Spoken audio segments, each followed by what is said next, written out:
For the past few days, I had to remember something that was pretty long, so I spent most of my time on that for school. But these days I've still been doing free response questions, and I'll still be doing it. I haven't done today's yet, but I'll just share something that I have learned in the past few days. Well, for computer science, when you're doing these like past exams that are like prior to 2020, or like just in the 2000s, like before 2015, let's say, they have this kind of interface. They have interface abstract class, and they even have these kind of critter classes, or like marine biology sets. Like, they're actually classes that you have to remember before you go to the exam. They'll like tell you that you have to remember these. Like, for instance, there's variables like environment and how does a critter behave, so in a critter class, so they'll tell you beforehand. And these are all the things that they don't do anymore in like exams that's like 2020s, 2021. They don't do it. They don't do it anymore. Also, abstract class and interface class, they don't do it anymore either, because they think it's like too complicated. Well, when you're doing free response questions, if you see these kind of questions, you can just skip these because they don't do it anymore. That's what my computer science teacher told me.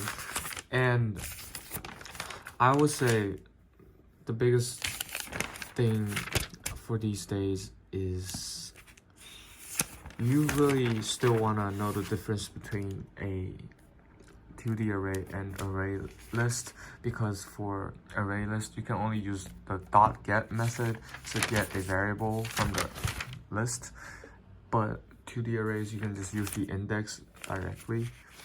And all of these questions, you can find a pattern if you do like many of them. All of them are basically just using methods that they have written on the prompt, or like the question. They'll give you like a set of the class and how, like, the methods. You can basically guess what they will do, and they usually won't show the method, like the specific details, like the implementation. And that's when you know that like it's a method that you need to use. For economics, you really want to know the definitions for like socially efficient output. Socially efficient output is when, like, on the graph, the price equals average total cost. That's something that you really want to like remember. And also like profit maximization, MC equals MR, that you have to remember too. And also when they're asking about a loss, they will usually ask about an area, and you have to know that an area is for instance, this is the price axis.